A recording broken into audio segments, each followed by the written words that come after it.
Hello, Good Tree. This is Paul, and I have some answers for some of the questions you might have regarding the creation according to the Bible. Today, we're going to cover chapter 21, and the question of the day is, how do defense and attack structures come about? So if we look in nature, we can see savage and merciless competition among creatures to kill or defend themselves. So we have wild animals that are always looking to hunt for prey, and we also have parasitic insects that live off of the suffering of other creatures. So people use this as an argument against creationists. So what are some of the attack and defense structures found in nature? So one, we have Venus flytraps, which trap their prey and they slowly kill the prey. We also have spiders, which are predatory in nature, and they make webs which are very intricate, and they use those webs to capture their prey.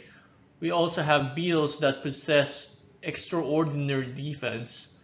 We have snakes that have deadly poison in their fangs.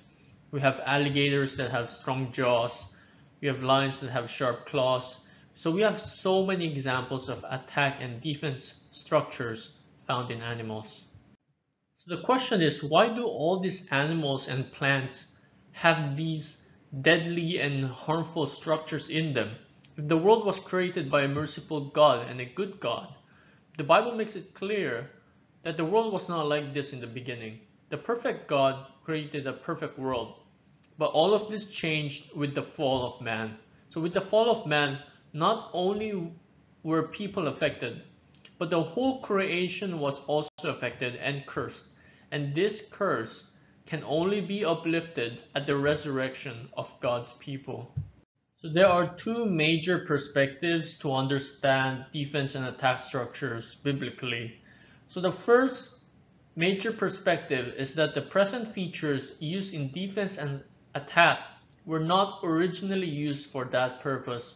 So animals that have sharp claws and sharp teeth didn't use those things to hunt for prey and didn't use those things to tear meat, but instead they had other functions for it. But the problem with this perspective is that thorns and thistles have no other function except for defense against predators.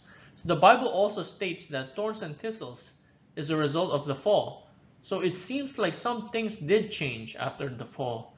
The second major perspective is that this attack and defense features and structures were brought in by God as a result of the fall.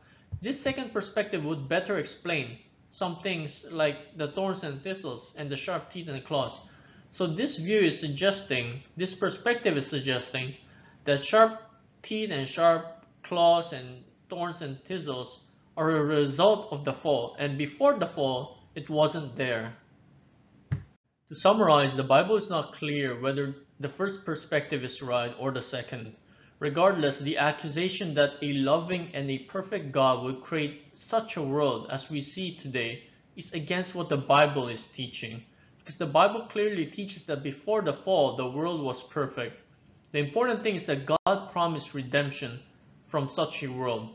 We will experience this redemption through Christ because we will receive eternal life when we accept Christ.